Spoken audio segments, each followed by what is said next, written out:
আবার একটা ব্যস্ততম দিন শুরু হয়ে গেল। আর আজকের দিনের সকালটা একটু অন্য দিনের থেকে একটু বেশি ব্যস্ততায় ভরা।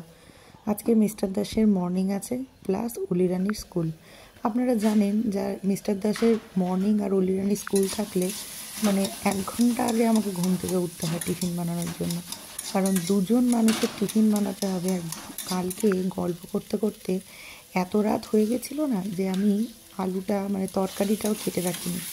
অন্য দিন কী করি, তরকারিটা কেটে রাখি, আটাটা মেখে রাখি, কিন্তু আটাটা মাখা ছিল কিন্তু তরকারিটা মাখা হয়েছিল, মানে মাখা হয়েছিল বুঝি, কাটা হয়েছিল না। তো ওই জন্যই আরও বেশি করে তাড়াতাড়ি উঠতে হয়েছে। আলু কেটে তরকারি বসিয়ে এদিকে আজকে পরোটা ভেজে দিচ্ছি। অলিরানির কালকে রাত্রে আবদার হয়েছে, ও আজকে সকালে পরোটা নিয়ে যাবে। তো ভাবলাম যে অলিরানিকে যখন দেবই তাহলে মিস্টার দাসকেও দিয়ে দিই। তো দুজনকেই পরোটা বানিয়ে দিচ্ছি, ফোল্ড করে মিস্টার দাসকে ঢুকিয়ে দিচ্ছি, আর অলিরানিরটা টুকরো টুকরো করে কেটে দিতে হবে, নইলে ও একদম খেতে পারে না। আর আজকে আর কোনো ফল টল কিছু দেবো না, কারণ পরোটাটা তেলের তো, ঠান্ডা হয়ে গেলে ওটা আবার খেয়ে তারপরে জলটা ঠিক করে খায় কি খায় না তার ঠিক নেই। খেলে পরে যদি আবার গ্যাস অম্বল হয়ে পেটে ব্যথা করে তখন মুশকিল। তো এই যে এখন যাচ্ছে, আজকে আমার বেরোতে আর হবে না সকালবেলা ঠান্ডার মধ্যে। মিস্টার দাসই ওর গাড়িতে নিয়ে যাবে, নিয়ে গিয়ে ওকে তুলে দেবে। এই একটা শান্তি, মানে যেদিন মিস্টার দাস ডিউটি যায় আমাকে সকালবেলা উঠে ঊর্ধ্বশ্বাসে দৌড়াতে দৌড়াতে যেতে হয় না। আজকে সকালে কিন্তু বেশ কুয়াশা পড়েছে, আর কালকে তো বললে আমি রোদটা কম ছিল, আজকেও মনে হচ্ছে সারাদিনটা এরকমই যাবে। বৃষ্টিটা এদিকে হবে না খুব একটা, যতদূর মনে হয়। তো এই যে বেরিয়ে গেল। লোকাল রয়েছে। ও মুড়ো নেই, কত করে? 20 টাকা। পকোড়া মাছ, সজনে মাছ, তাহলে মাছ নেই। Everyone, good morning, welcome back to my channel. তো সকাল এখন বাজে দেখিনি 9টা বাজতে 10টা বাজতে 5 মিনিট বাকি, না 10 মিনিট বাকি। তো রান্না সকালবেলা সবার টিফিন দেওয়া হয়ে গেছে। আজকে পরোটা তরকারি, যেটা অলি আর মিস্টার দাস নিয়ে গেছে ওটাই দিয়েছি। আর মা আর টুটুনদা যাচ্ছে বাজারে। হ্যাঁ, কালকে তো মিস্টার দাস পাবদা মাছ নিয়ে এসছে। তো মায়ের হঠাৎ করে কালকে ইচ্ছা হয়েছে বাঁধাকপি দিয়ে মাছের মুড়ো দিয়ে খাবে। তো মুড়ো আনতে আমি যেতাম, কিন্তু বললামই যা, আমি গেলে পরে রান্না হবে না। আর এদেরকে অনেকবার বললাম আজকে থাকার জন্য, কিন্তু এরা কেউই থাকবে না। মানে টুটুনদার কালকে হচ্ছে অফিস, তো সেই জন্য আজকে দুপুরের হুল ধরেই বেরিয়ে যাবে। এই সবাই যে আসে সেই একদিনের জন্যই আসে, খুব বিরক্তি লাগে এই ব্যাপারটা। তো বাঁধাকপি হবে, বাঁধাকপি সেদ্ধ বসিয়ে দিয়েছি। আর মা ওখানে ওই যে ফুলেশ্বরী সাজার জন্য যাচ্ছে, শাড়ি পরবে আর কি। বৌদি কালকে মাটন খেয়েছো, আমার মতন করে আমি রান্না করেছি, দারুণ হয়েছিল। হ্যাঁ ধন্যবাদ। আর হচ্ছে আজকে হচ্ছে পাবদা মাছ সর্ষে দিয়ে খাবে নাকি পেঁয়াজ রসুন দিয়ে ধনেপাতা দিয়ে খাবে? কী দিয়ে খাবে? সর্ষে দিয়ে। সর্ষের মধ্যে পেঁয়াজ রসুন খাও? খাই, অনেক সময় খাই না। তো কোনটা খাবে বলো? আমাদের বাড়িতে সবই হয়। কি করবো সর্ষের মধ্যে, এই সর্ষে বলছি পাবদার মধ্যে পেঁয়াজ রসুন সর্ষে দেবো নাকি শুধু সর্ষে দেবো? তোরা যেরকম খাবি কর, আমি খাবো না। দেখেছ, আমার ভালো লাগে না পাবদা মাছ। তাহলে আর কি বলবো, ওই সব মিশিয়েই করছি, যেটা খাবে।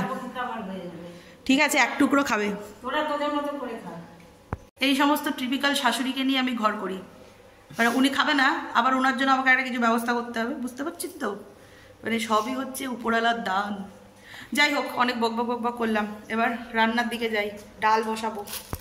মাকে নিয়ে এই একটা সমস্যা, কোনো রকমেরই মাছ খেতে পারে না, মানে মার নাকি আষ্টে গন্ধ হয়। তো ডাক্তার আরও বেশি করে বলেছে যে মাছের দিকে ধ্যানটা দিতে, মানে জ্যান্ত মাছ আর কি, জ্যান্ত মাছের দিকেই ধ্যানটা বেশি দিতে বলেছে। তো মিস্টার দাস নিয়ে আসে, কিন্তু ওই নিয়ে এলে পরে এই ঝামেলা হয় খাওয়ানোর জন্য, যেভাবেই রান্না করে দিই না কেন। পেঁয়াজ রসুন ছাড়া তো এমনিতেও আমাদের বাড়িতে রান্না হয় না, মাছ হলে পারে সেটা পেঁয়াজ রসুনই যাবে। অনেক সময় ইচ্ছে করলেও আলু দিয়ে বেগুন দিয়ে যে মাছের ঝোলটা হয় সেটা হয় না। ফুলকপি দিয়ে ঝোল করলেও তার মধ্যে পেঁয়াজটা দিতেই হয়, মানে পেঁয়াজটা হচ্ছে কম্পালসারি হয়ে গেছে আমাদের বাড়িতে। তো পেঁয়াজ দেওয়ার পরেও আষ্টে গন্ধ মার নাকে নাকি লেগেই থাকে। তো সেই জন্য ডেইলি এই নিয়ে একটা অশান্তি হতেই থাকে আমাদের বাড়িতে। আর সেটা বৌদি তো অভ্যস্ত নয়, বৌদি প্রথমে মনটা খারাপই হয়ে গেছিল যে টুটুনদা নিজের হাতে, মানে টুটুনদা মাছটা টুটুনদা নিয়ে এসেছিলো সেদিনকে, মানে গতকাল মিস্টার দাসের সাথে বাজারে গিয়ে। তো বৌদি টুটুনদাকে বলছিল যে দেখো মাসি খাবে না, এটা একটু ওর মনে একটুখানি খারাপই লেগেছে। পিঠের মটরশুঁটি খাবে বৌদি? না খাবো না, না না লজ্জা পাবো না, লজ্জা পাবো না। খেয়ে তো দেখো শীতের মটরশুঁটি, না খাবার। তারপর বৌদিকে বোঝালাম যে না না দেখো, আমি খেতে যখন দেব তখন মানে হাফ মাছ খেলেও খাওয়াবো। তো এই দুই যা মিলে গল্প করতে করতে এখন আমরা রান্না যেটা হবে সেই সবজি টবজিগুলো কেটে রেডি করছি, তারপরে রান্না করব। ওরা আবার হুল ধরে বেরিয়ে যাবে, অনেকবার বলেছিলাম থাকার জন্য কিন্তু শুনলই না। তো এইদিকে আমি ফ্রিজ থেকে মাছটা বার করলাম, করে এরপর ভাজা বসাবো। তো সব মাছ আজকে লাগবে না, কারণ এমনিতেই রাতের বেলাতে আমাদের মাছ খাওয়া হয় না। হ্যাঁ, তার উপরে আবার পাবদা মাছ মা তো খাবেই না, তো সেই জন্য ভাবলাম যে একবেলারই মাছ নেব। একবেলার তো ওই জন্য গুনে গুনে নিচ্ছি, যে কজন মানুষ সে কজন। এদিকে পাবদা মাছের সব ভাল লাগে কিন্তু বড্ড ছেটে, তেল মাখিয়ে নিই কিন্তু তাও প্যাট প্যাট করে ছেটে ফাটে, এত বিরক্তি লাগে না, মানে গায়ে মুখে গরম তেল ছিটে যায়। মাসি আর বোনপতে বাঁধাকপির জন্য সরঞ্জাম নিয়ে চলে এসছে। উচ্ছে এনেছো কেন? কে খাবে? আমি খাই তো ভাজা উঠে আলু ভাতে, আমি খাই। উচ্ছে আলু ভাতে খাবে? ভালো সময় এসে আমার তেলটা আমার ইয়ে হয়ে যাবে। ও তেল পেয়েছো? হ্যাঁ তেল পেয়েছো? হ্যাঁ, তেলটার দাম কত জানো? 50 টাকা। মা এখন যাচ্ছে কর্তব্য করতে।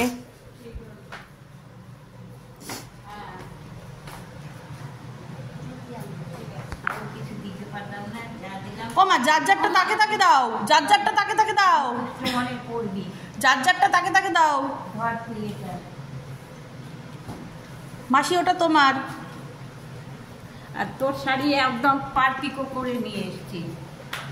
আর ওটা এটা- টুনটুনকে দিয়ে দাও। টুনটুন দেখো কালার পছন্দ হয়েছে কিনা, নইলে কিন্তু পাল্টাতে অপশান আছে পাল্টানোর। না না দেখো দেখো এটা আর পছন্দ তো? হ্যাঁ হ্যাঁ, পার্টিকো লাগিয়ে নিয়েছি আমরা যে দোকান। বক বক বক বক করতে গিয়ে বৌদি আমাকে বলেছিল যে সর্ষে দিয়ে খাবে পাবদা মাছটা, আমি একদম ভুলে গেছি, মানে আমার মনেই ছিল না। এই এখন আমি এডিট করতে গিয়ে মনে পড়ছে যে এ বাবা, মানে ওই ভিডিওটা দেখে মনে পড়লো যে বৌদি সর্ষে চেয়েছিল আর আমি নর্মাল পাবদা মাছের ধনেপাতা দিয়ে পাবদা মাছের ঝোলই খাইয়ে বাড়ি পাঠিয়ে দিয়েছি। কি অবস্থা, মানে ওই জন্য না কনসেন্ট্রেশন একটা দিকে করলে পারে না, মানে রান্নাটা ঠিক হয়, চতুর্দিকে ভেগে বেড়ালে পারে এই হয়ে যায়। মানুষের বিপদ যে কীভাবে আসে না কেউ বলতে পারে না। আজকে সকাল থেকে সুন্দর দিনটা গেল, রান্না বান্না কমপ্লিট করে ওদেরকে খেতে দেবো, তো আমি স্নানে যাচ্ছিলাম, ঠিক সেই সময় একটা খুব বাজে খবর আসে। তো তারপরে সমস্ত কিছু ভেস্তিয়ে গেল, মানে সব কিছু ওলটপালট হয়ে গেল, মানে না ইচ্ছে করলো আর ব্লগ বানাতে না কিছু। পপির শ্বশুর, মানে আমার বোনের শ্বশুর হসপিটালে ভর্তি, কন্ডিশন খুবই খারাপ, মানে হসপিটালে ভর্তি করা হয়েছে গত পরশু দিনকে, মানে 2 দিন হয়ে গেল। হঠাৎ করে খবর এসছে কন্ডিশন খুবই খারাপ। অ্যাকচুয়ালি ওনার বডিতে মানে স্কিন প্রবলেম ছিলই আগে থাকতে, মানে বোনের কাছ থেকে রোগটার নামটা আমি জানা হয়নি, মানে সিমটমটা কি হয়েছে আমি সেটা বলছি।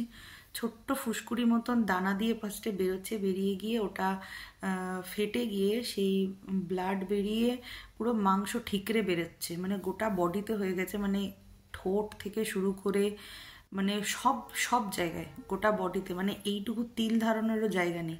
সেইখান থেকেই এখন বডিতে বেডশুল হয়ে গেছে আর পুরো বিছানা নিয়ে নিয়েছে, কন্ডিশন খুবই খারাপ, মানে যখন তখন একটা বিপদ আপদ ঘটে যাবে। তো এই জন্য মানে যখন শুনলাম খবরটা, শোনার পরে মন মেজাজ সত্যি খারাপ, মানে তখন আর ইচ্ছে করলো না তারপরে আর যে আমি ভিডিও কন্টিনিউ করি।